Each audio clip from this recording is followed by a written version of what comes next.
I would like to welcome someone you already know as our first impulse speaker for the second lead topic. It's from Vienna, the environmental, manchmal hat man einen Zungenhänger, scientist and geographer, Miss Professor Dr. Kerstin Krellenberg. Welcome.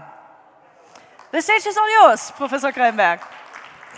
So, join me here on stage. Please pick a seat or a standing place for you.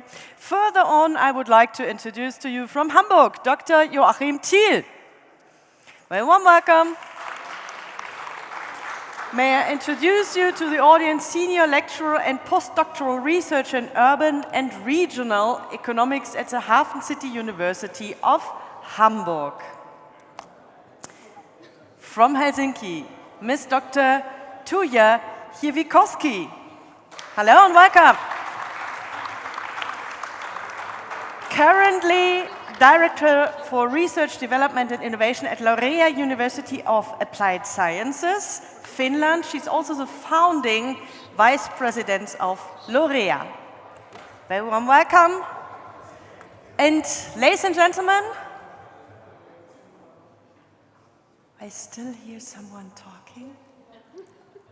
Yeah, thank you, that's amazing. Okay, and now, give her a really great applause here from Cologne, Miss Brigitte Schultz.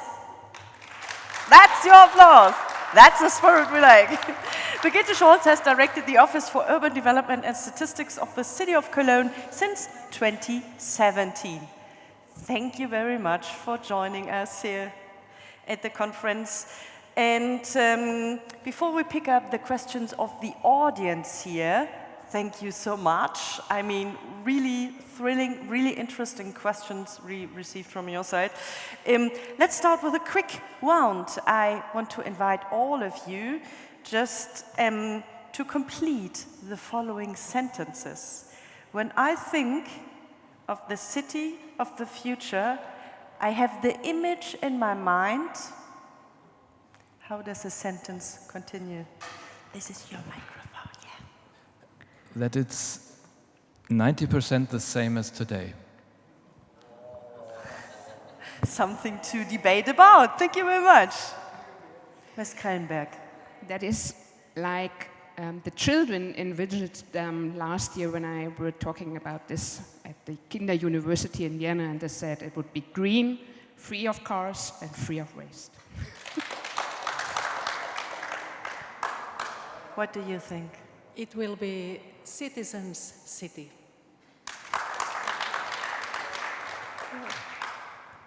I think we need to have a green and sustainable city. Thank you. So, and we promised you can upvote the questions. So we just start with, may I ask the technique to bring the questions on board here? So here we see always the 5 highest rated questions. Naturally, the scenario will change because also now you can continue to fill in your questions here in the tool and have a look. A lot of really interesting questions just came in the last couple of minutes, so have a look. Maybe you find 1 or 2 of them very interesting. Give a thumbs up and we will bring it on stage here. So, let's pick up the first.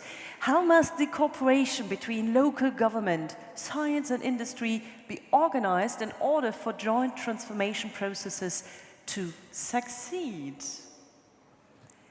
And it's an open round. Who wants to pick the mic first? Ms. Krellenberg. Yeah, maybe I can start because I think it also emerges from my talk. Yes.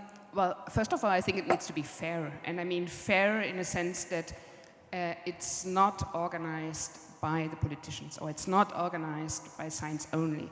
So that we really think about that how can we start up from the beginning, including all the different actors jointly. And maybe this also means that we need a moderator, a mediator, that it's not the science, the academia that is playing a key role, that's not the politicians, but that we really think about a way of sitting together, organizing events, and really start from the scratch. And I think most important is that we listen to each other, that we evaluate all the perspectives, that we start with the citizens and we end up with the politicians, or however, not in a directionality. That was not my intention to say that, but that I just mean that we need to value all the perspectives.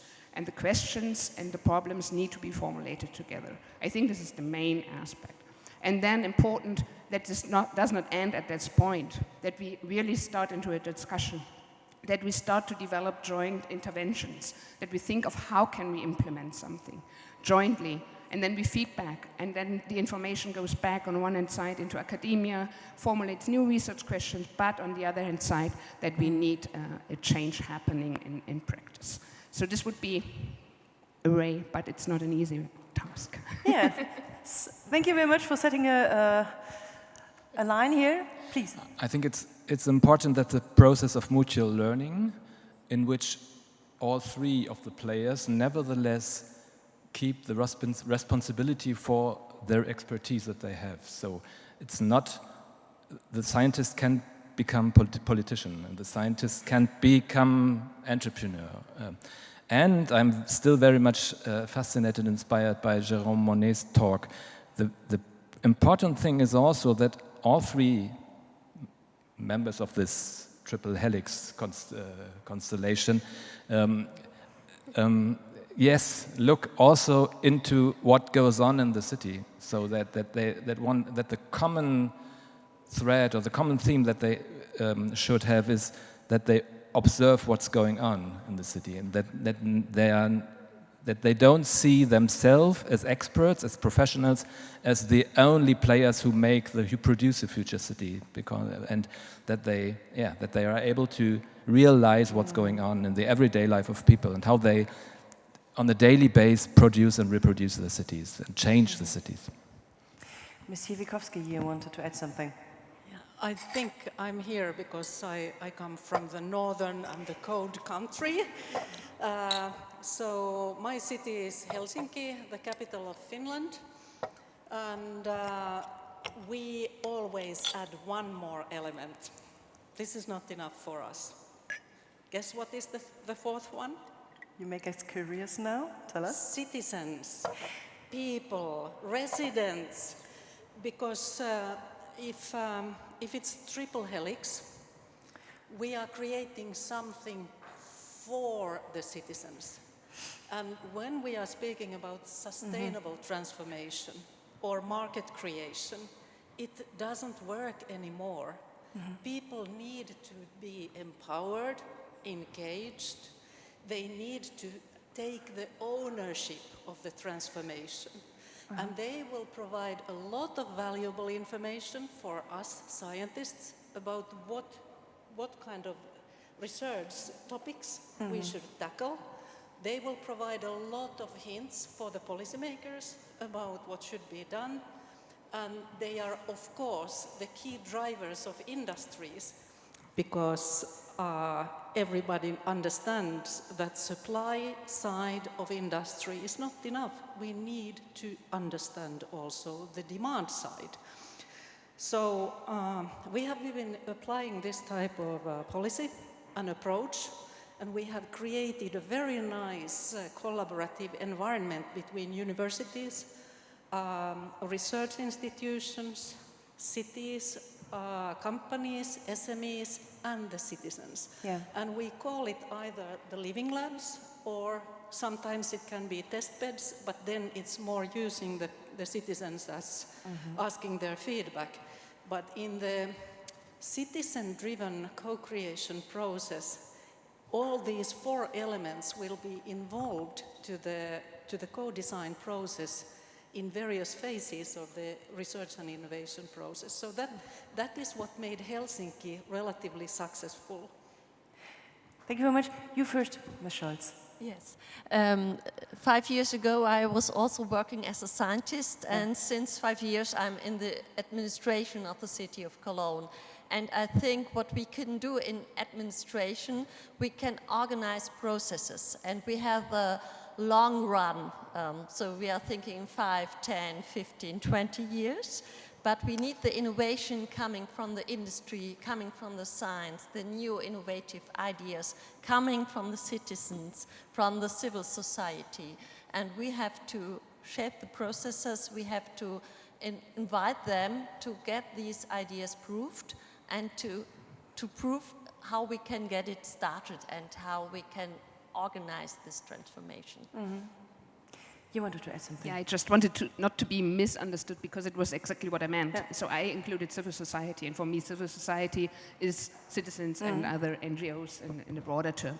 So, here in the question is the triple, and we are talking about the quadruple helix. So for me, also civil society, citizens are center stage. So I just wanted to emphasize this once again. Thank you very much. And I also didn't want to be misunderstood. But I think there is one difference to what I think is important. It's not just, and I take Jérôme Monnet's thoughts here. It's not just citizens, it's all people who use the cities. And it's not just empowering them and making them do things, they do things. They innovate on themselves. They make their living and they enact their day, they perform their daily lives. And considering this performance of daily lives of everyday people, this is one important thing we need to consider. So we really received a lot of questions here. Let's pick up the next one. Let's zoom into this political approach here. Which are the political challenges to build future sustainable cities? Where do you see the biggest obstacles here? Please? May I start? Yeah, sure. Be so free. I mean, we heard a lot of solutions today and innovative solutions. And one of our PhD students 1 week ago, and when he presented his project, he said most of this transition research and practice is very much innovation biased. And he said he would prefer to frame the word ex-novation. So, and the problem is less that we don't have solutions. The problem is really what he called incumbency, the inertia of existing political structures and the past dependencies of past decisions, not only of political but also of the material structures of the city. Therefore, I said 90% of the city of the future is the city of today. So I think that the biggest challenge is to challenge routines, to break up routines, to break up the patterns of practice in which we live, which we are used to live in. Yeah, that's you look like you really strongly think about that question. Yes. Am I right? Because I'm thinking what can drive the politics further. Yeah. And so they react. Actually, we have a lot of crises, and so they react really in a fast way. And we are doing the discussion about renewable energies, for instance, since 15 years. And we know everything about it. So now they start, and I think the most important thing is that the politics don't think in 4 years or 10 years. They're just starting ahead in the future, and they say, this is it. And it's no return point, so they just have to try through. So this is the most important thing, and this crisis now is some kind of accelerator. It's going faster than 2 years ago. Please go ahead. The challenges are so difficult today that there's no way of thinking that one organization or one player can solve it. This is teamwork. And I believe that, for example, in Helsinki, the city is the enabler, making this marvelous team to work well, enabling, but the others are taking the actions. But then actually the policymakers, it's their job also to transfer the feedback from this system, from the team, from science, from industries into better legislation, better taxation, to create the rules which will make the fast transformation from point A to point B to happen. what we have a very good experience of is also organizing something which is called Agile Pilots. So the cities and the policymakers launch city challenges to this team, and then the team can tell that we come with this type of a solution, those come with that type, and then we start to experiment in order to see what really works, in order to speed up the processes. I very much like the title of a book that has been written by Maya Göpel, one of our German transformation scientists, with rethinking our world. So I think this is something that we really have to do, to rethink how we live, how we want to live, and how we behave. And if we think that we can continue living the same life in the same way, using the same transportation modes and having the same mobility as we had before, I think this is not the way how we can really come up to a sustainable future. So really starting each of us individually and rethinking how we want to live in the future.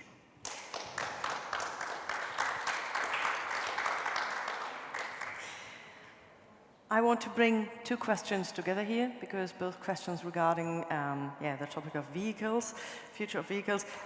One is the electrification of vehicles really a suitable solution? And why is it only limited to electric vehicles? Are fuel cell vehicles not an option?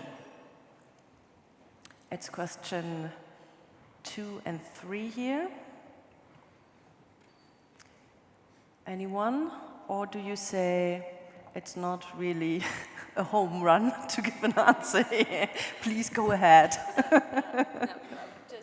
The electrification depends on the source of energy. If I use brown coal energy, it's useless. So it just depends on what we have on renewable energies, and we need a lot of energy. And each day our energy need is increasing. So we have these mobile phones everywhere and so on. So it's really, if we're doing the electrification, we need a boost in renewable energy. Yeah, Dr. Thiel. It's definitely not a home run for me, but to talk about the suitability of electric vehicles. But just generally, I don't think there is the one solution for everything, and electric vehicles, and it wouldn't make any sense to just say we take all these gas-based vehicles and replace them by electric vehicles. This would make our energy provision system explode, definitely. So this is not the option, and all the other environmental impacts of battery production and all this. So this is clear that this cannot be the only solution, but it needs a complete reorganization of mobility systems. And yes. Thank you very much. How can science support to develop our future cities? I mean, we got this topic today, I heard about. Anything else to add? Or we say, next question here. Okay, fair enough. Do what work, yeah, fair enough. Which are the social challenges for the future cities? Oh, maybe this is an interesting question. Who wants to pick that? What are the social challenges for future cities? What do you think? I mean, let's be creative here. What is your gut feeling here? Yes, in Cologne we have a lot of disadvantaged neighborhoods, and we have to strengthen them because there are living a lot of people, and so we have the main things to do in education, participation, involvement and integration. So we call it our lebenswerte Viertel. It's a special program in the city of Cologne, and we have 15 lebenswerte Viertel, and we just doing a lot of some people trying to work in this Viertel, and also giving some amount of money to do their own things, to do some kind of seed money that new involvement and engagement of the citizen can increase. Thank you. Yeah, I would totally agree with that and go in the same direction, no? Because when we go back to what we discussed at the beginning and said we need all people being part and involved in the processes, what we often see is that when we're inviting people to participate, then it's often the same people who are coming. And those that we really want to reach, we don't reach. So the question is, how can we reach really the people who are living, for example, in those neighborhoods who don't have access to different services, who are particularly vulnerable in terms of climate change impacts? Or how can we really go there and find them? And this needs new participatory approaches, and we need to be innovative there in order to try to really reach the people and try to engage them and also empower them. Ms. Hirvikoski, what do you see there for Helsinki, for example? Not only Helsinki, but worldwide, the participatory research and innovation family of researchers, together with the cities, have been developing a lot of tools and methods to engage the vulnerable citizens, the marginalized communities into these co-design processes. But it's very demanding job, because if there is no trust and if the people don't feel safe and secure, it doesn't work. And that's why I'm an advocate of cross-disciplinary collaboration. People in humanities, in psychology, they will be in position to help how to overcome the challenges. But it's definitely needed. My Swedish colleagues always say I'm also the mother of the Living Lab movement. So they say that your most valuable people are the non-users of your innovation. Because if you collaborate with those who say, never, I will not buy, I will not use, I will not need it, then you start to understand what is the problem with your service or your product or whatever you are. You have to start by understanding how to create added value. Okay. Yeah, sure. Yeah, and I would add an additional point, because then you start at the point where the innovation is there, no? But including them even before the innovation is there, and not looking if this is accepted by them and then learning from them, but even include them before, because then we can stop producing so many things that at the end are not used, that are not useful because people don't accept them. So it's more than acceptance. Research is more involving, engaging up from the early beginning. You wanted to add something? I'm a bit hesitant about seeing social problems only as problems, not to be able to integrate certain parts of the society in our participatory processes. I think it's not. I think the starting point, social polarization, distanciation from our democratic systems, and so on, is really a social problem for the future. But I'm not sure whether we can solve these problems by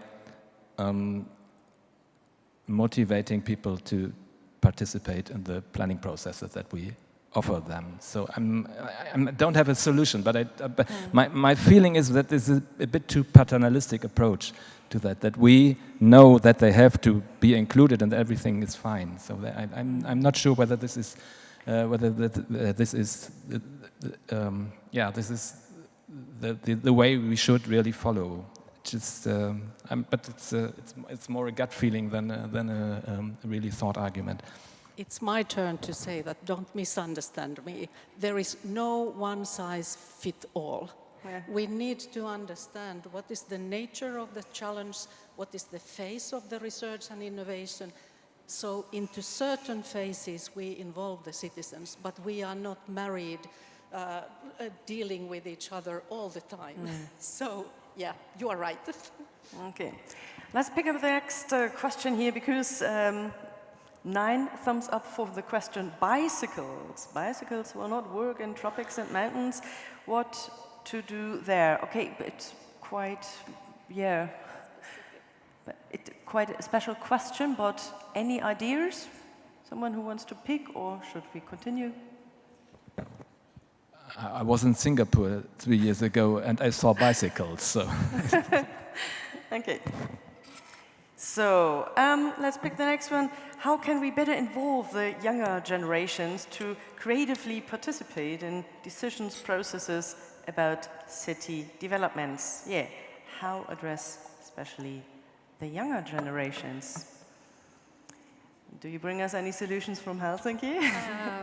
Yes, my university laurea, we together with our municipalities, we created a model which is called a school as a living lab. And that is the way how even the kindergarten kids learn to innovate together with the companies, together with the scientists. And that is part of their curricular activities.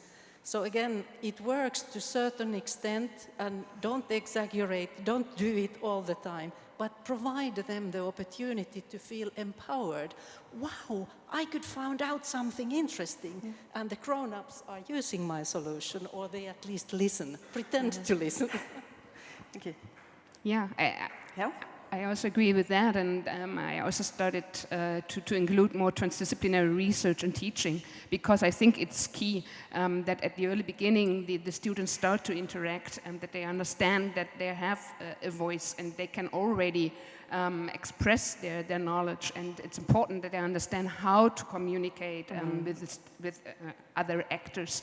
So I think this is a very important element that we teach students, but I think it already starts much earlier. I remember when I did my research in Latin America, and we talked about adaptation to climate change. This was more than 10 years ago, and we did some educational work in schools. And we're talking to the small kids, and then they came home or talked to their parents and said, well, I can't bath myself anymore, Mom. I have to save the water, I have to save the planet. And then the parents come back and say, wow, what did my children learn at school? No? So I think we really start to start early, at the early age, and keep on educating and evaluating also the children. Yeah, Ms. Schultz. So actually, only a few hundred meters away, we are just doing it. We are working with the young people in Mülheim, and we are doing a world cafe with them, and they can give us the ideas they have, and all the planners and social planners from the city are there and discuss with them, and then it will go back to the politicians. So we just have to work with them, and then in the next step, we have to show them that it works. Because if the people or the young people see that nothing happens, they are just totally frustrated. So they are, we call it in German, Sofortisten. You call it the English word? Sofortisten, it must happen just now. Not in 10 years, not in 5 years, not just in 1 month. And then they are really happy. And so this is our challenge to do it as a city. Thank you. You took the microphone, you wanted to add something? Did you guys know that Germany is the driving force of citizen science movement?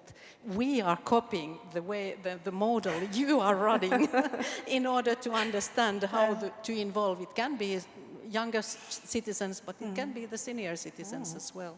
Yeah, I want to bring a little challenge here in the round to speed up the answers, because we have again 5 minutes. Time left, so maybe just like let's make a quick round here with quick answers to bring some thought nuggets back to the audience. Which technologies are needed to prepare our cities for the demanding future? Any ideas? Just let's say it's AI, AR, VR, something like this. Okay, thank you very much. Great question. Next one. Naturally, you are invited to debate these kind of questions later on, but I think it makes totally sense if we pick up the questions we have experts here for. How should national and European governments and funding organizations better support research-based urban development? Yeah, this is quite a question, isn't it? We in Europe, we have the world's biggest fund doing that already. But the problem might be that we don't know each other's, because we will always need several cities, several research institutions across Europe. So maybe I can take as a homework to put together the city of Helsinki and Cologne, and maybe if someone else wants to join, and then we go for the funding. Okay. Yeah.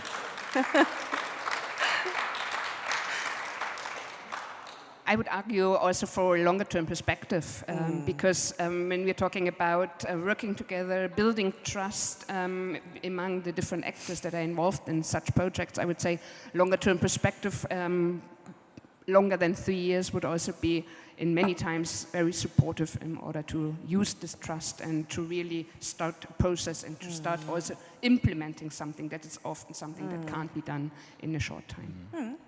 More permanent basic funding than just project funding. So it's this is related to careers. This is related to everything related to research.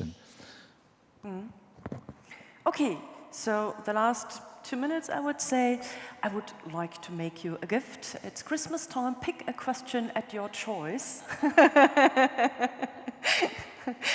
Which one would you prefer to answer? Just in a really fast and quick round here, just to close the panel.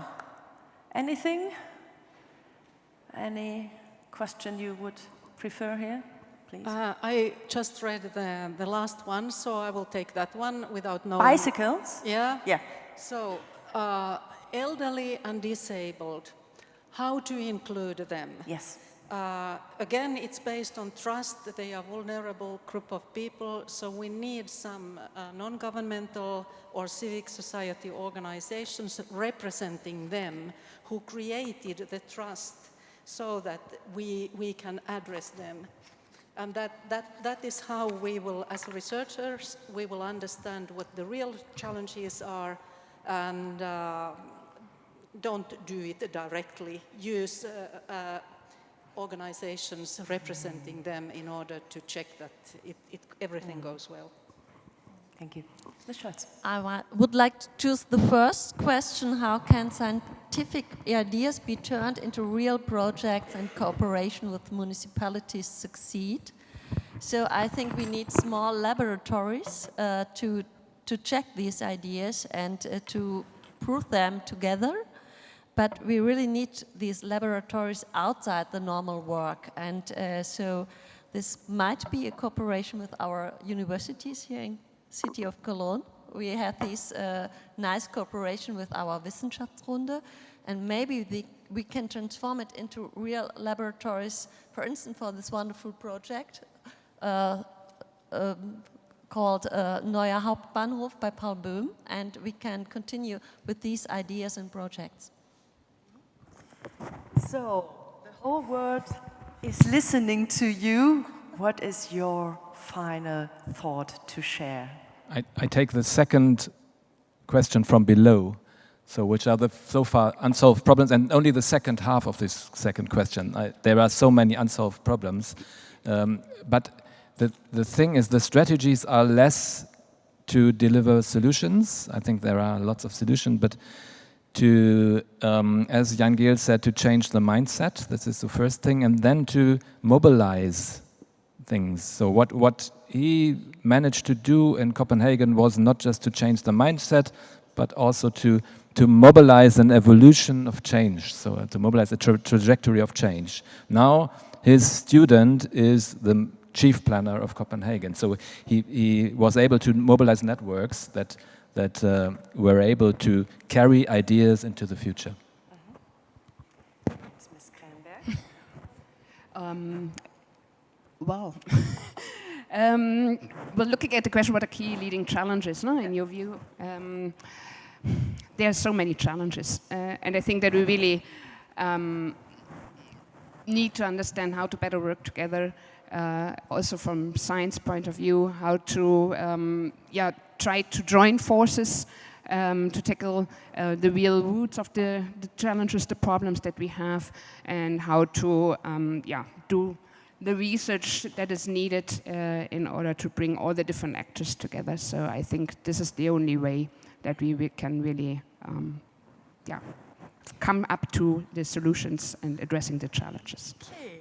So I say thank you very much, Ms. Professor Krellenberg, and naturally from Helsinki, Dr. Hirvikoski.